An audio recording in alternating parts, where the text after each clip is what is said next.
Hello, everybody. It's me. I'm back at Strong Island Studios, and it is time for the Zancuda Soul Space. Hi, I'm Georgia Rose, and I am your psychic astrologer. Must be Monday at 7 o'clock because that's when I'm here every week. I'm just really excited to be back in the studio because I actually missed 2 or 3 weeks. I was on vacation the last week of August, and then I didn't do a show Labor Day. So you get me in the studio live tonight. How lucky are you? Well, I'm the lucky one to be here. So definitely want to talk about astrology tonight, but not in so much detail as where the stars are and the pinpoints. Tonight I'm going to talk a little bit more about the way we're all feeling, because I think there's some wonky kind of energy out there. Just going to share the show. If all of you want to do that, that would be absolutely wonderful. So we get together in the soul space. It's a beautiful community. These videos are also, the show is also put on my YouTube channel, Zancuda on YouTube, and it's live on Facebook. It's also on strongislands.com and their YouTube channel.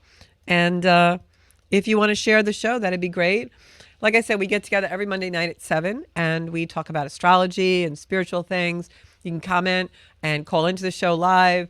All kinds of interaction happens. We never know what's going to happen here in the soul space. Sometimes we have guests. I haven't had a guest in a while. I got to book a few for that actually, because I haven't been thinking about it.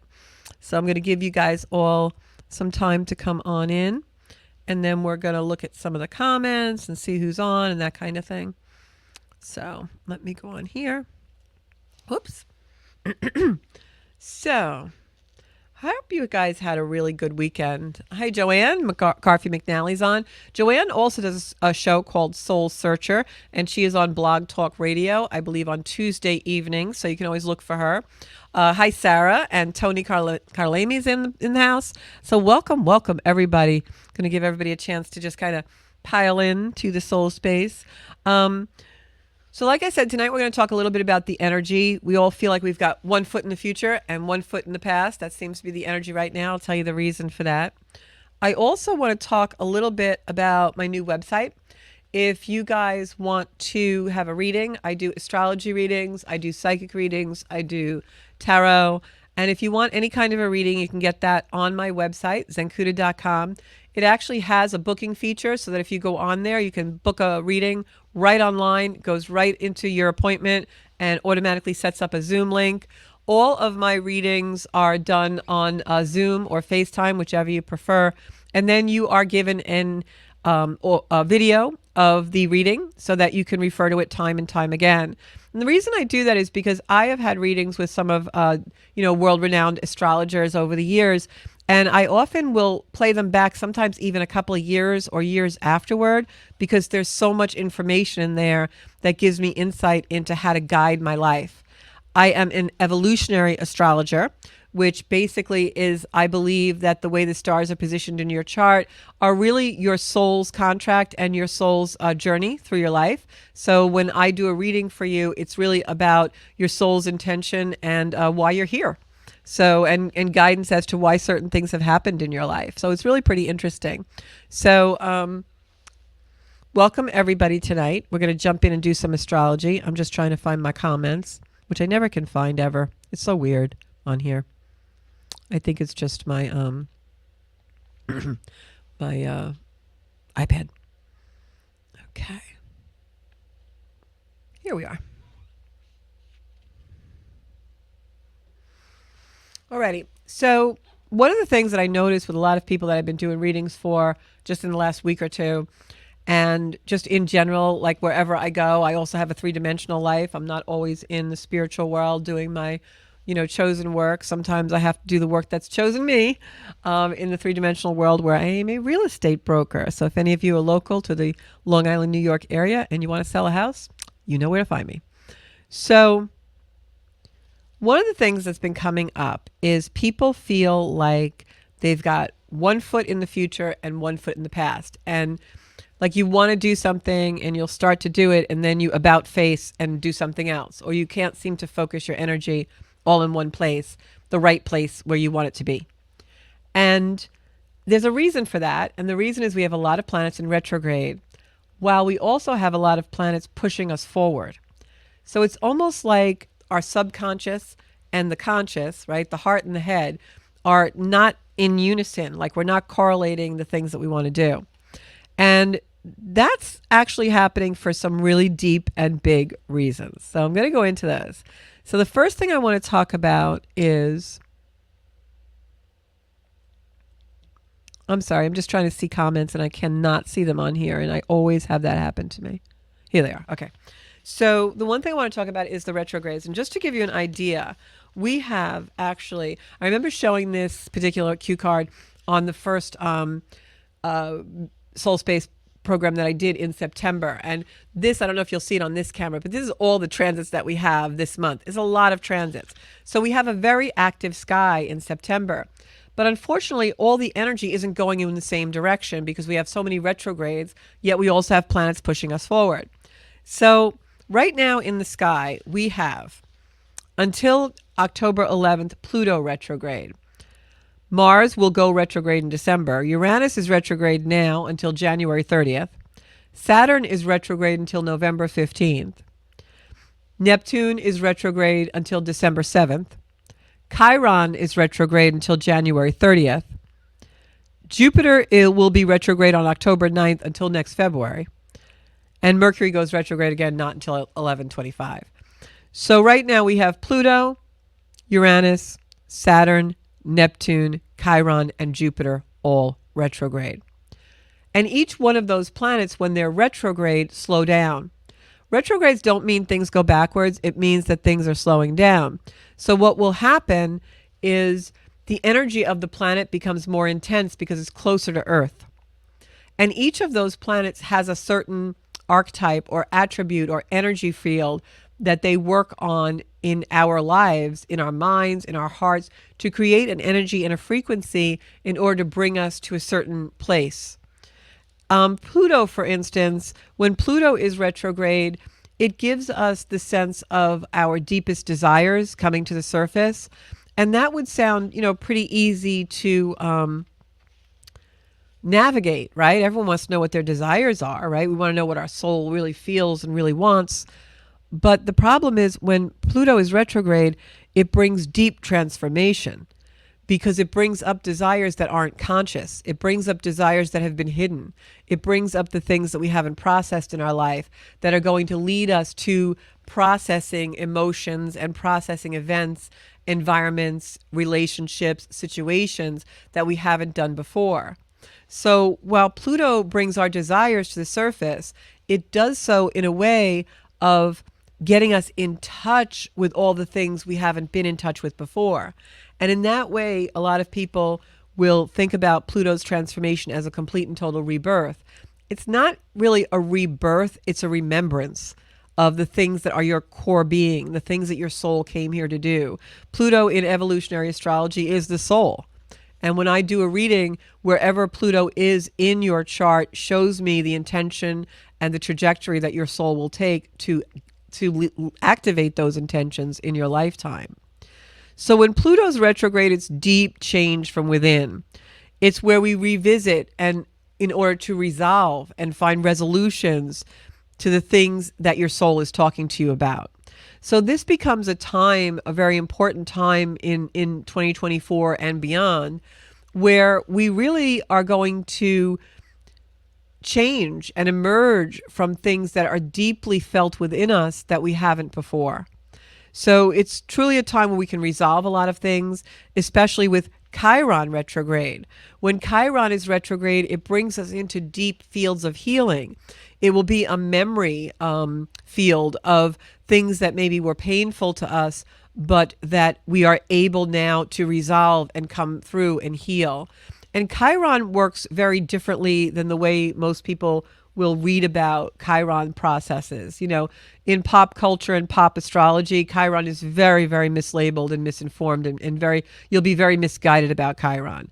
Chiron really is a planet that works with Saturn and Uranus in order to reveal to us not only what our wounds are, but how to resolve them and what we were meant here to resolve. And it does that so that we can bring those energies forward into a triumph for others. That's also retrograde now, so we're deeply working on those. So this is a time of great resolution and emergence, all right? We've got Venus going retrograde soon, and when Venus is retrograde now. When Venus is retrograde, it brings us into a deeper amount of self-love. It makes us more reflective about how we love and how we love others and ourselves, and where can we expand love in our lives. When Jupiter is retrograde, it wants to bring us into a more lighthearted, playful time. It wants to bring us into a time where we can go within and think about things from our childhood that were real and playful and sweet. And so when Jupiter is retrograde, sometimes it'll help us resolve the issue that we think was maybe all dark and bring lightness to it, lightness of being. And of course, when Saturn is retrograde, Saturn informs us about our foundations. Saturn informs us about our foundations, our structures. Saturn is the authority in our life. It oftentimes will limit us and restrict us and squeeze us a bit in order to make us create discipline. So now, when you put all this in a blender, what is all this stuff we're feeling? Why do we feel so kind of disjointed and disenfranchised and disillusioned and all these disses right now? Well, what this is all about, all these retrogrades, is they're bringing us back. They're making us feel like we're going backwards a little bit. They're bringing our energy fields, we're kind of reversing them. But it's not doing that to limit us or slow us down or give us situations that we can't move forward from. Retrogrades happen so that we become more introspective. It's a time when we're meant to add space to our days for that reflection. It's a time when we're meant to add space to our lives and our thoughts and our breath. When we have this many planets in retrograde, it's a beautiful time to do breath work and just focus on the breath, breathe through the chest center and bring breath into the heart and oxygen. It's a beautiful time for that.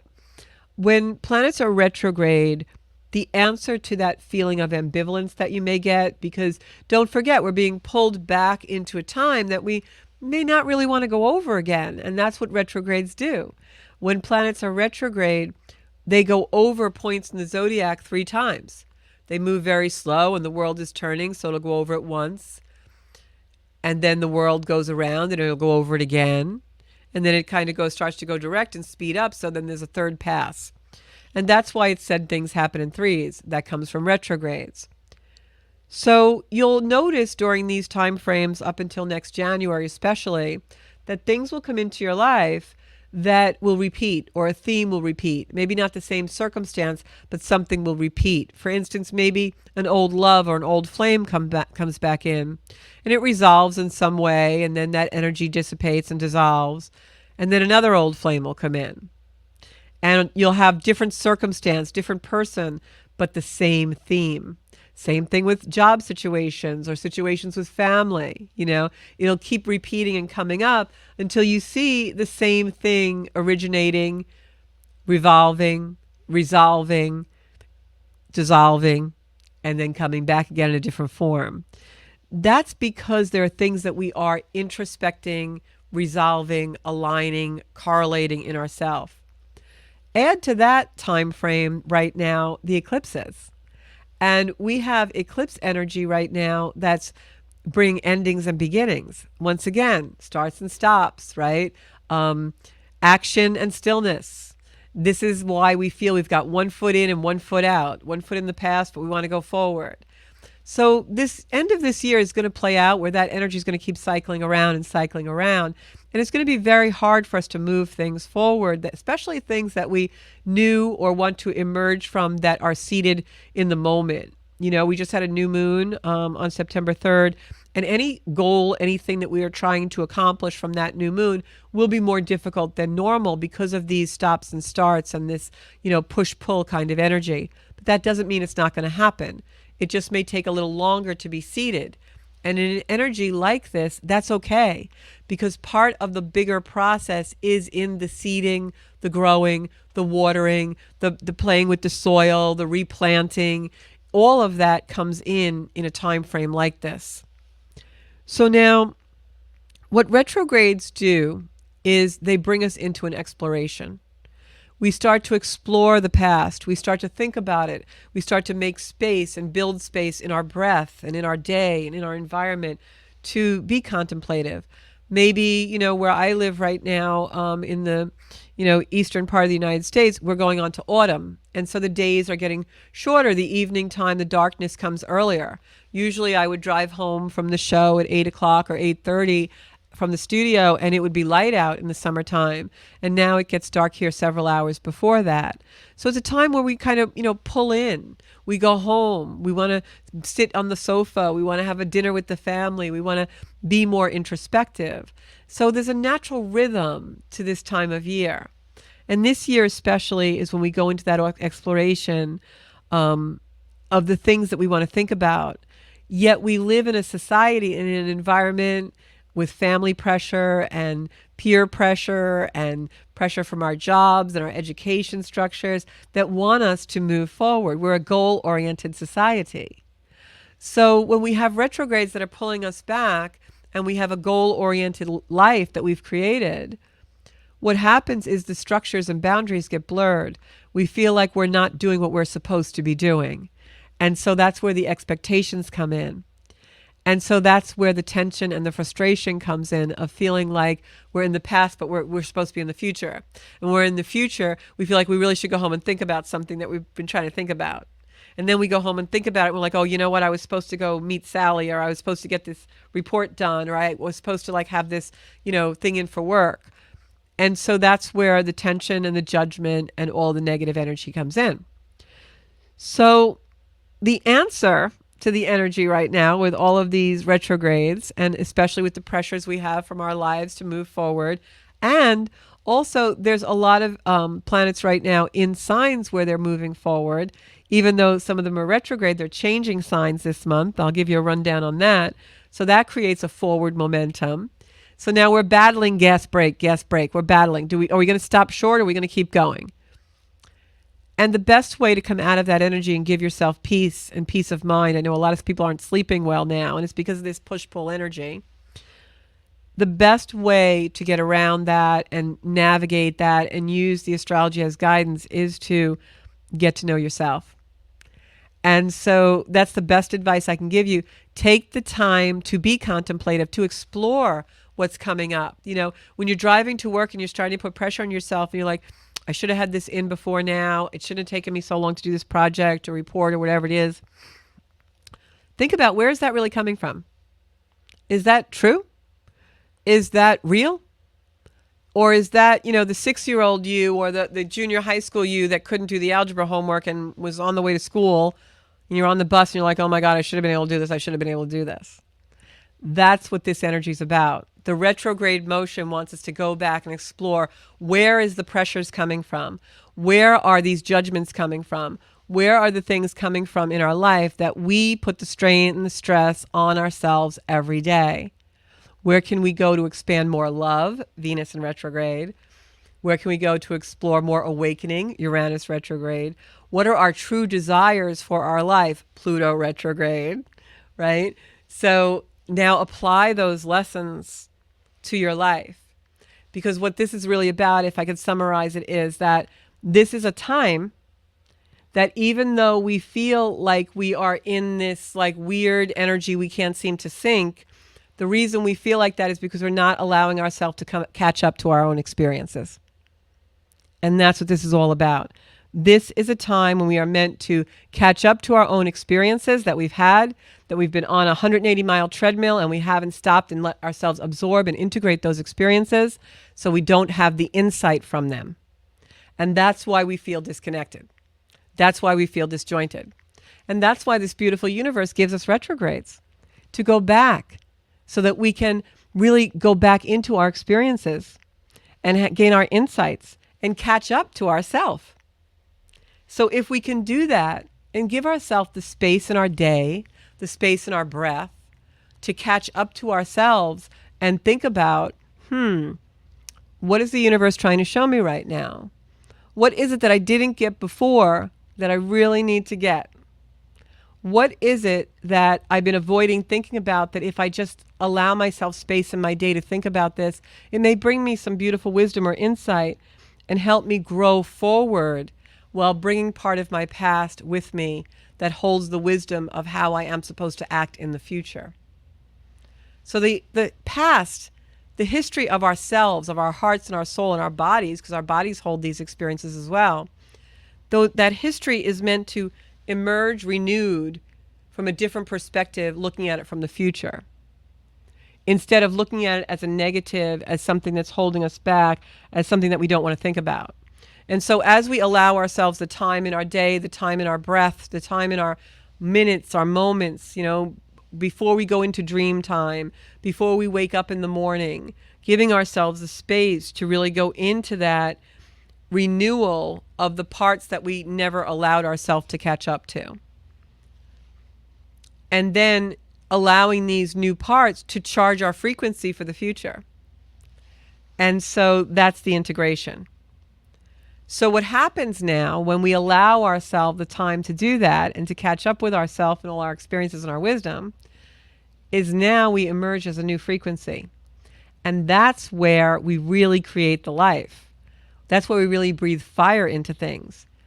Because those experiences, once integrated, now we're different, right? We've learned something. We're different. We're not the same person we went into that introspection as. Anyone who's had a very traumatic time in their life where you just took time out to heal, or you took time out to really think about what just happened, you don't emerge from that the same person. And the reason is because you've integrated the experience and you've integrated the wisdom. But when we keep driving the car at 80 miles an hour, 90 miles an hour, 180 miles an hour, and we never integrate the wisdom, we don't grow and change, and we've got all this stuff in us, and that's why we feel like, well, we're kind of in the past, but we're kind of in the future, and we're not really sure what we should be thinking about, and don't think about that, and don't think about that, and don't do that, no, you didn't do this, and now we're just a big bundle of jumbled nerves and frustration and judgment. But once we go into the stillness, take what we need and bring it forward, integrate the wisdom and the experience of the life, now we're different. And now that Plutonian desire of the soul can emerge in the frequency that we were meant to be in. The universe, God, soul, gave us those experiences to be integrated. If we're having experiences and we're not integrating them, the universe is just going to keep repeating them because it's like, an empty cup. It's like, well, they didn't drink anything out of it. It was just empty. And they just kept having the experience of a cup on the table, but they never drank it. So now you're just going to keep having the same experience. And the universe will keep making those experiences more and more intense until you actually integrate them and the wisdom that's supposed to come with them. So I hope that I made that understandable, because this is a very important time that is meant to change us deeply. And the reason it's happening is because in 2025, we have a tremendous amount of energy coming into the universe where we're all going to be upgraded into a different species. And I know that sounds really crazy, but it's the truth. It's like, if we all take the time to integrate and go into the transformation and the catch up and immerse in that energy of our experiences and the things that we've done thus far, then in 2025, when the energy starts to change and pull us all forward, we go forward different. It's not more of the same. And that's why I'm saying we're going to emerge as a different species. It's not like some ball of fire is going to come down and change us all and give us 3 heads. It's a consciousness. It's an awakening. If we allow ourselves the time to process all that we never process. And the universe has given all these planets in retrograde for that to happen.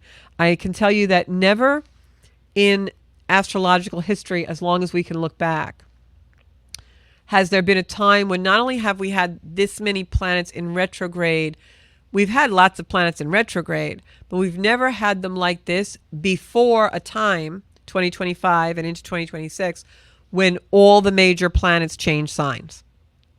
So this is an amount of energy that is going to be so extremely different and accelerated in a different way that if we don't utilize it and allow it to guide us to the beautiful plateaus and the beautiful awakenings that we can have, then we're really wasteful.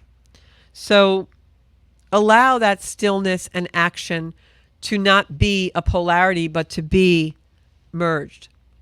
Allow the stillness to show you the action.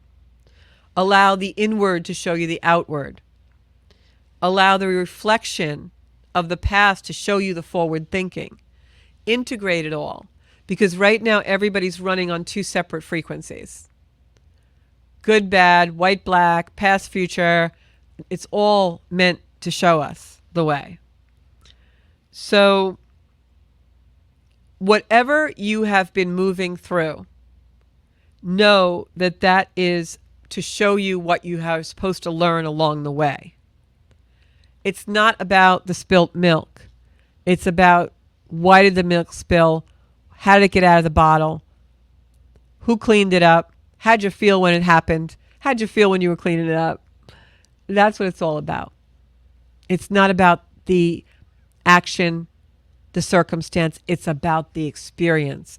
And where did you deeply feel it in your body? I guarantee you that's where you get ailments.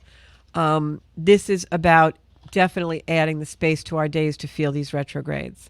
So you're going to emerge renewed from this if you allow yourself to merge the past with your future self. And that doesn't mean staying in the wounds. That means allowing yourself to really understand why your soul chose to have that experience, and that it was really for your good and your betterment, not so that you could be crying for the rest of your life. And the same with good experiences. Ask yourself, gee, why did I have good experiences in my life? What was my soul trying to show me about the experiences that I've had so far that were pure joy and happiness and elevation and blessings? What was I supposed to learn from that as well? So, allow yourself to really go forward and see what that's all about. Because that's why we feel like we have one foot in and one foot out. So if anybody has any questions about that stuff, please, please, please put them in the chat. I'm going to look and see what you all are talking about now. All right. Not a lot of stuff in the chat. So chat away, my people. And also, if anybody wants to call into the show, Bob, you want to put that number on? We haven't done a call in a while. So now let's see, my little people. Okay, so just this month, I was talking about planets changing signs, and that's when the energy really changes up. So, and I don't know about you guys, but I feel things are just so accelerated, especially in my own careers, both my spiritual and my three-dimensional career. Everything is just so speeded up. That may be because of some transits I'm having in my own personal chart. Uranus and I are making friends. Yeah, we're getting there though. We're kind of frenemies right now, but we'll be friends by the end of the year, me and Uranus. So Pluto went back into Cap on the 2nd of this month. I've got Mars in Cancer. Now, Mars in Cancer went on in the 4th, and I got to tell you, Mars in Cancer is going to stay there for a really long time. Usually, Mars stays in a sign about 4 weeks. It's going to be in Cancer, I think, until I want to say like November, when all the retrogrades and everything finish. When Mars is in Cancer, guys, remember, Mars is our get up and go. It's our energy. It's our ambition, our assertion. It's the way we act in life. When Mars is in Cancer, we're a little more cautious about our actions because we are, Cancer is a sign that does not like vulnerability, even though it's a very vulnerable sign. So we're going to feel vulnerable with Mars in Cancer. So we tend to express ourselves a little less, and we're more cautious about our expression. So Mercury is going into Virgo on the 8th, which was yesterday. The Sun, of course, goes into Libra during the equinox, which is the 22nd. And Venus is also going to Scorpio on the 22nd. So I have to tell you, this week is fairly quiet in the zodiac. This week, the universe really wants us to be more introspective and think about things that happened in the past. But I will tell you that next week, when we start approaching the 18th, the full moon in Pisces, and the lunar eclipse, things really start to move. I'm going to do a whole show about that lunar eclipse because it's a lot of energy that comes out in a lot of different ways. So I'm going to say hi to everybody. Hey, Claire. Hey, Marie. Hey, Sarah. Hey, Anne. Nice to see you back again. I haven't seen you in a while. Dawn Elizabeth, how are you doing, sweetie? I talked to Joanne already earlier. Cheryl, love Cheryl. She's such a positive person.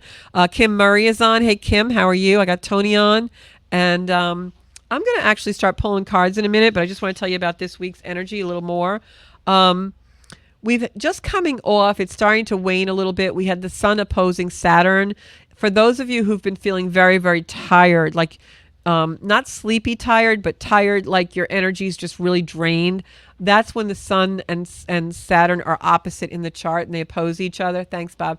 We're going to get your hand famous tonight. See that? This is Bobby. Say hi. It's my producer. Love him. So when the Sun and Saturn oppose each other, that makes our vitality, which is the Sun, Saturn is a limiting authority figure. Saturn is limiting, discipline, all the limiting things. It's a tightening energy. So when the Saturn is opposing the sun, it tightens and can restrict our vitality. So if you've been feeling tired the last few days, that is why. And then on the 12th, which is, I believe, Thursday, the sun squares Jupiter. Now, squares in the zodiac are conversations of tension. So when the sun, which is our vitality, squares Jupiter, which is our optimism, Jupiter is expansion. When that happens, a lot of times what will happen in this energy, because Mercury is involved as well, we can have a tendency to overindulge. Also, it will be not a good overindulging. It's like when Jupiter is squaring this our vitality in the sun, it's like we overindulge and then again can be tired from it, or we drink too much, or we eat too much. It's not a good feeling. It's too much of a good thing. And also, we have a tendency in the energy this week, Thursday, Friday, into the weekend, to overstate things. So if you're in a profession where you talk to people a lot, or a family where you're going to a gathering or something, or with friends, kind of weigh your words, be cautious, use that Mars in Cancer to be cautious about what you express, because Jupiter squaring the sun can be, we overstate things. We're overconfident. We're, too much of a good thing. We come in, we're like the bull in the china shop, or with a lot of bravado, and we end up going too far, too fast in this energy, overpromising, that kind of thing. And then on the 13th, 14th, Pluto really is intense. This is, Pluto retrograde is intense anyway, but it is here because from Monday on this week, Pluto can be a little bit intense. It will lighten up as we get a little more towards the weekend. But that Jupiter also squaring the sun comes in on the 14th. So now we have that really being exact. That's like Saturday. And what happens after Friday the 13th and into Friday the 13th is it's an overampage. It's like Jupiter is expanding the sun. It's too much too soon. It's like short circuit, like overampage. But it can also be a really optimistic energy, an energy where all of a sudden things that were very heavy seem very optimistic, and we can really see the horizon and we can see the light at the end of the tunnel. So it's going to be a really interesting week. Also, one of the phenomena that's going to happen with the energy this week is we very much feel like we have to resolve something. We're going to feel a sense of urgency about resolving something, but we just can't quite get there. And there's a whole bunch of transits, which I won't go into detail about why that is. But it's also because when Pluto is retrograde, it does demand of us shadow work, which means going in and being introspective and thinking about the things that we're supposed to learn from. And that energy will build because Mars is going to move towards the North Node in Libra. And as Mars starts to do that, it's in Cancer, but it's moving towards a square with Libra, North Node. And what that starts to do is start to give us the wisdom that we can draw from our experiences to do relationships differently. Because Mars in Cancer is going to be squaring the North Node in Libra. And that's an energy of nurturing, of relationships, of the mother in relationships, the mother figures in our life. So as the week progresses, we start going into the 14th, and it's that full moon, which I'll do on the next show. There is an energy of something's not right. I have to resolve it. I have to fix it. But we're not really going to get to that resolution. It's like just out of our reach. We probably will get to it somewhere around that full moon time, which is the 18th. But for now, it just keeps coming up because we're not meant to resolve it yet. We're meant to go into the shadow, into ourselves, go back to an experience to bring the wisdom that will resolve it. We don't know what that is yet. So something's still out of balance. And what it is requiring us to do is really go within and spend that quiet time and put that time into our lives where we really do have time and space to learn what we're supposed to learn right now. So the answers are there, but we've got to really, really go into ourselves in order to find them. And I think we have a call, and then we're going to go to cards. Hello, you're on the Soul Space with Georgia Rose. Hello. Hello. Hi. Who am I talking to? Hi, this is Sherry. Hi, Sherry. How are you? I'm good, Sherry I'm good. with an How are M? you? I know who it is. I'm so Sherry. glad you called into the show. I'm good. So, Do you have a question for us, or did you want me to pull some cards? Yeah, I just have been really. I do. Okay. I would Sherry, like to can you ask just mute your device because we can't hear you? Wait, hold on. I'm on the house phone. Yeah, and you'll get me with a delay and it'll confuse you. Okay. Thanks, Okay. Bob. So, can you hear me? I can now. Okay. So, I am just in awe of this reading that you're doing tonight because that's exactly how I've been feeling. Oh, wow. Okay. Like I have been like a top, a spinning top, and that's not normally how I am. It's like everything's this way, that way. My birthday is Thursday, and I'm like, what is going on? Now you just explained everything so clearly to me, so I appreciate Right. it. Thank you. I thought it Right. was me. And there are a lot of things happening that are accelerating for us because especially Pluto has been in Capricorn for 15 years and it went back into it was going into Aquarius where it went in January and now it's retrograded back into Capricorn. So this is a time when we're really tying up loose ends because Mm, the universe wants to pull us forward. So it's just a okay. very rapid type of thing. It's like the wheels are turning as fast as they can to get as much done as they can to wrap up 15 years of stuff. Wow. Yeah. But I feel like I haven't been able to do anything. Yeah, and that's because we got one As foot in and fast one as the foot wheels out. are going, I feel like I haven't been able to do anything. I know. I've been experiencing that a little bit myself. It's like everything's really speeded up but taking forever. So the best Okay. thing to do in this energy, Sherry, is take time, even have a spa day. If Thursday's your birthday, go get a spa day or you've got to spend time doing nothing and just even if that means putting on a comedy movie and laying on the couch or having a pajama day, that's where the healing and the rejuvenation and the recharge is going to come in. Like stop Okay. the world and get off for a little bit. Okay. All Well, right. thank you so much for your insight and everything, Oh, you're Georgia. It's so welcome. We got to appreciated, book you a really. reading. Thank you. So thank you for Okay, calling in. perfect. Thank you so much for doing what you do. Oh, you're welcome. So Bye-bye. Yes. have a great night. You too. Bye-bye. So one of the things I love about the Soul Space is the community that we have here because, and for those of you also, go on my website, zenkuda.com. Make sure you put your email in to get our newsletters and things. Those will be starting next month. We're going to have online courses and all kinds of stuff, events and things, because that's really why I do this, is to create a community. And I love it when people call in or make a comment and they say, you're describing exactly what's happening for me. Because there is a belief in world energy. And, we're all feeling a lot of the same things. It just takes on different circumstances in our life. The zodiac will absolutely always guide us. We just have to allow it and surrender to it. So I'm going to pick some cards actually for, I have like 15 minutes left on the show, so I can do some cards. I am going to pick cards for Joanne Garfey. And can everyone send up? I'm going to send up some hearts for Joanna because Joanna was, can't expand this. Joanna was, I can't send up my hearts. Let me go here. Because Joanna was, I don't know why it does this. She had called me the other day. She was feeling a little low, had some stuff going on, as we all do from time to time. And I think Joanna could use some love from all of us here in the Zenkuda community. So I'm going to pull some cards for my buddy Joanna. All right. So I got the moon card for you, hon. And I know that is definitely an energy of reconnecting to your spirituality. It's the Scorpio card. This card, I believe, came up for you once before. And I don't know if you're a Scorpio energy, but it's coming up. So we've got Scorpio. The moon means you're going to have some insights. I feel like psychically they're telling me you're going to have some insights when we have that full moon in Pisces. Things are coming in for you. I think it's going to be a deepening of your spiritual connection. And here's my hearts going up. There I have them. I found them. I don't know why my thing's always acting up whenever I try and get on here. And then I have the Nine of Swords, which Nine of Swords is those sleepless nights.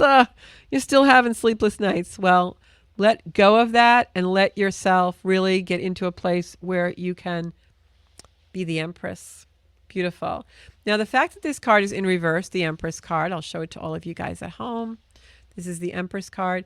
When the card is in reverse for me, I read psychically. So, usually in traditional tarot, a card like the when it comes in reverse can be something happening before or after. It's either the past or the future. But the Empress was in reverse for me at the end of a spread, so this is mean that it hasn't happened yet to me. And if you'll look at the Empress card, how beautiful she is, this is the nurturing mother kind of energy. And I love that this came in as the end card on the spread because the first card we have is the moon. And the moon in astrology is the mother, it's identity. It is our own identity and nurturing, the way we nurture people and the way we process our identity. And the fact that the Empress is here is so beautiful for me because this is also nurturing motherly energy. You can see the sign of Venus on her little musical instrument here. I'm going to push that forward, see the lights on it. That sign is the Venus, which is the planet of love. She also has roses all over her gown. And then the throne is resting not only on the color gold and gold behind her showing abundance, but it's also, you see the wheat.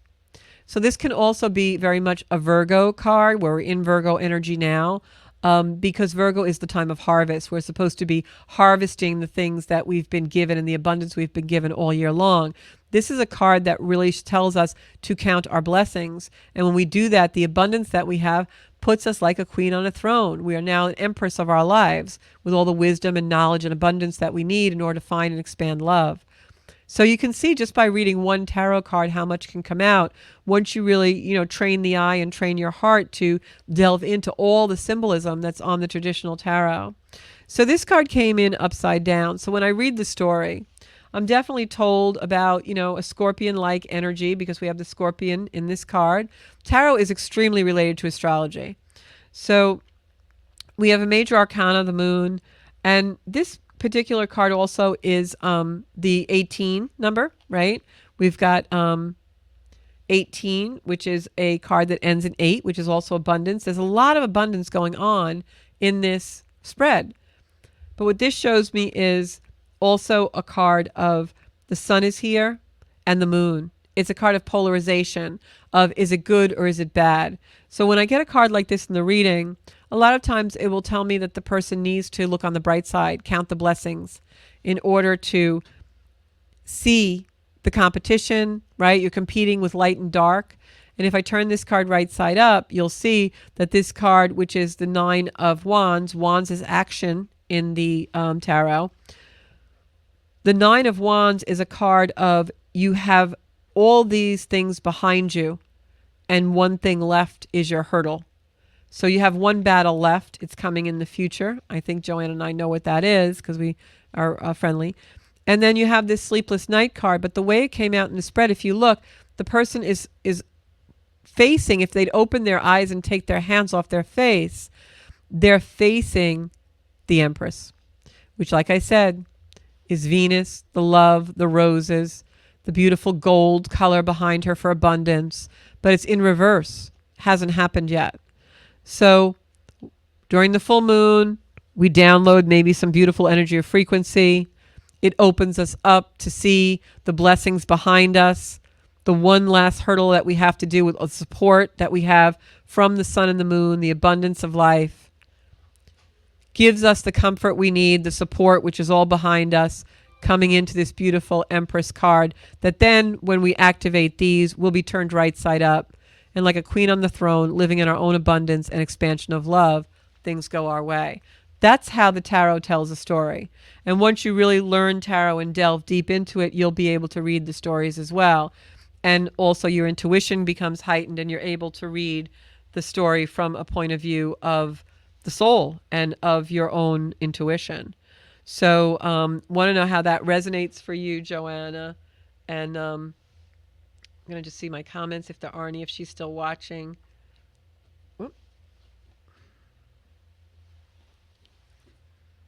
And yeah, so Anne gives Bobby hugs. So that's the story for you, Joanna. So rest easy. Allow your spiritual, your introspecting, your experience to come forward so that you can really live in that beautiful abundance that's there for you, And when you do that, you're going to see that everything you need is within you. And if you look at the moon card, this is one of my favorite cards in the deck because you've got all of these creatures, the scorpion coming out of from the ground. This is a card of revealing things coming out from the depths that really play a part in the love and the value in our lives and fill our hearts with the abundance of the Empress. So now I'm going to pull some cards for the world energy. I'm going to pull some cards for tomorrow night's presidential debate, totally going off on a different subject. That is Jupiter in Gemini right now, giving us all some, crazy, like, oh, wait, I was just thinking right. Let me go left. Not politically speaking, of course. But I'm going to shuffle my deck, and then I'm going to pull some cards for the debate. I will tell you that we have Mars and Mercury in an aspect that this debate, I will be very surprised if it does not disappoint, is what I'm going to say, and I'm going to leave that there. I think we're going to see a lot of energy tomorrow night, and I think both candidates are actually going to be pretty well spoken. So we're going to see how this goes. There will definitely be quite a bit of words with Mars and Mercury in play. It is aspecting some very key points in both candidates' charts. So, we're going to see this happening. So I'm going to pull, they're telling me 5 cards, but of course that never works when they tell me a number because I always want to pull more. But let me see. You're seeing me shuffle these really, really well. I'm going to keep shuffling them. Of course, I would never get a job in Vegas because I am a poor shuffler. The last deck of tarot cards I had them for about 10 years. These I've got it about 15 years. And they were actually bent because I used to shuffle them this way all the time. I always envy, whenever I go to a casino, I always envy the shufflers. They do it so good. And I love the sound of it, too. Okay, so we got these. I'm going to cut the deck in 3s. See what we got here. Okay. For tomorrow night's debate, let's see what we got going on. Okay. I have the 2 of Swords in reverse. Justice really is blind. Oh my gosh, the first card, that's just killing me. The next one is, wow, the 6 of Pentacles also, and everything's reversed, so it's going to be out of balance. Truth, don't expect the truth. The next one is the Knight of Pentacles, right side up. Okay, there's going to be a 911. Next card is, look at this. Freedom. Yeah, not.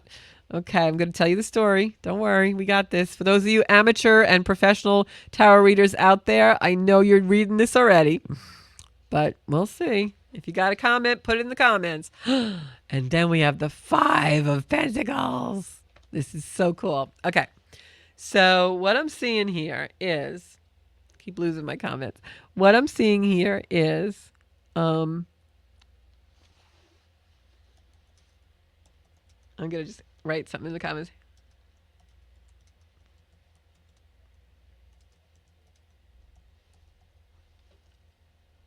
Always misspell words. Okay. So, first card we got was I call this my blind justice card. You can see why, right? And it came in upside down, which means the energy's a little wonky. It hasn't really happened yet. First thing this tells me is don't expect truthfulness, okay, in the debate. And that's to be expected because they're running for office. If you were running for office, you'd embellish and hyperbole and do all those crazy things. We all do, right? Because whenever you're in a contest, how many of us can relate? It suddenly becomes about winning. That's the only thing you care about, and that's what this has become, I feel, in the debate. I don't have a horse in this race because I believe in a much higher power than any political figure is controlling the universe, and my universe especially. But I will say, you have to, this is an earthbound thing. So anytime that you are in a contest for something, it becomes about winning and not about the actual altruism of what the contest is about. Next card we have is the 6 of Pentacles. There's a lot of Pentacles here. We got a Pentacles here. We got a Pentacles here. Pentacles are coin and, money and our material wealth in the outside world. The fact that these are here, we also have the Knight of Pentacles. A lot of this debate is going to revolve around the economy. This is showing this right off the bat. You didn't need the cards to tell you that. But this is just confirmation that this debate is going to be won and lost on the economy. That's what it's going to be a lot about, depending on the questions. But I think that's what it's going to come to. So we've got the 6 of Pentacles here. It's upside down. When the 6 of Pentacles is right side up, this is a balance of money. You can see the guy has the scales of justice in his hand. Very interesting that the first 2 cards pulled have the scales of justice and Lady Justice, right? So this is all about equality, karma, what is right and fair. And this particular card is in regards to material wealth and money. It's showing that there has to be a balance, having enough money earned, enough money spent, and enough money given to charity, enough money for past, enough money for future, however you want to say it. This is also a very charitable card for some people when they read tarot. I always see that as showing and amplifying and shining a light on money for some reason. Okay. The next card tells it all. Knight of Pentacles. Knights are coming in to show us things, to show us. A lot of times, knights are correlated with angels. So this is very much an energy of a savior, of someone coming in to change the day. Knight of Pentacles is an energy of like the 911 card. He comes in, da da da da, I'm here. Here I am to save the day.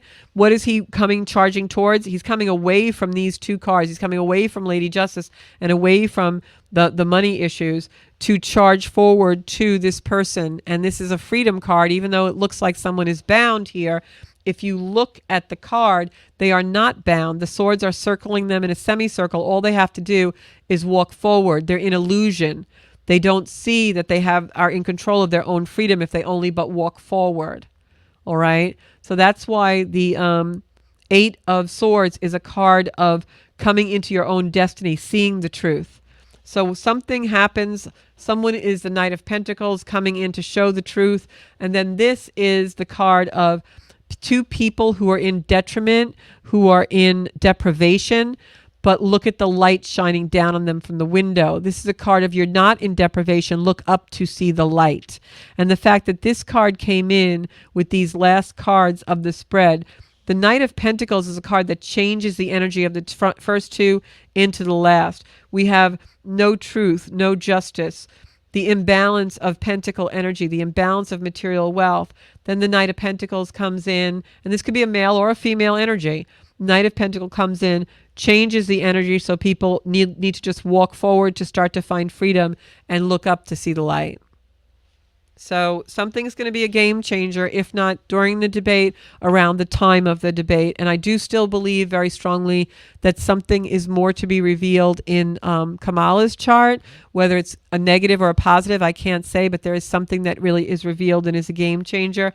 And for some reason, when I see Donald Trump's energy online, in video, I just don't get the feeling that he is going to not kind of win, but I feel like he's not going to finish the race for some reason, if that sounds weird. I don't know why, but I just feel very strongly that the candidates that we're looking at, something awry that's not who's either one going to be in the White House. I know that sounds cray-cray, but that's what I'm getting. But something's definitely going to happen around the time of the debate, or the energy switches up. It changes somehow. So it's, we'll see what happens. Got to believe that the universe is taking care of itself and that the universe is much more wise and loving than we are and knows the best route for humanity. So I hope all goes well for you guys this week. I'll be back next Sunday at 7 o'clock right here in the Zenkuda Soul Space with all of my beautiful people. And I love you all. Share the show. Catch my other videos on Zenkuda on YouTube. And if you haven't subscribed to that, do so. And also get on my website, zenkuda.com. Put in your emails. I promise not to bother you, but I will tell you about events and classes coming up. Thanks so much, guys. Peace. Have a great week.